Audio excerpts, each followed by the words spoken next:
But another remarkable journey in brief. I knew what I wanted from very young, to be an artist. But never dreamed that I'll spread my wings so far around the world. It's no secret, Harlem is rich in African-American history. Just the mention of 125th Street will spark many folks to talk about the world-famous Apollo Theater. But locals will tell you a different story. One of a man who for the past 30 years has literally left his mark. An artist whose remarkable journey has made him world famous. He's the Picasso of Harlem, better known as Franco the Great. One Sunday, the store owner asked me if I could paint something in the gates, because all the gates was graffitied. Everyone passed by that Sunday and said, "Mister, you're doing a fantastic job. Beautiful, beautiful." Beautiful, that's an understatement.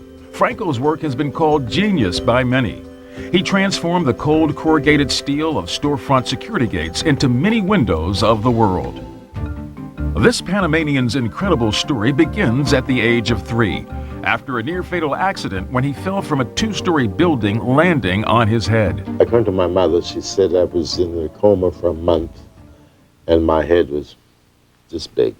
But my grandmother, she was responsible for me to watch me, and she probably turned her back and there I went, out the veranda. The injuries made it difficult for Franco to speak.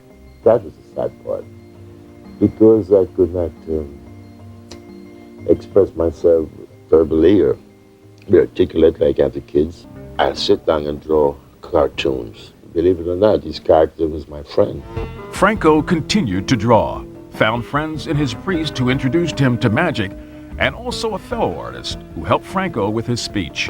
I was always reaching out for knowledge and people that could help me grow.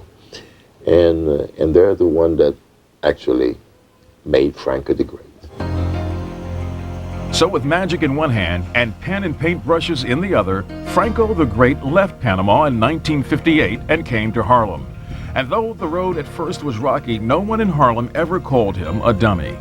I was living on 114th Street at the time, and I walk over to 125th Street, knocking on every possible door that had a business. I was turned away, turned down, because someone let me know that in Harlem, or in New York rather, no one does anything for free. And if you do, you probably had a motive to come and rob the place later. And that was like, wow, this is everything. Now at the age of 77, Franco and his wife live in the center of it all, where he is the proud curator of the world's largest outdoor art gallery, extending some 10 blocks on both the east and west sides of 125th Street. Over the years, Franco's remarkable work has even been commissioned around the world. This is what really floored me, because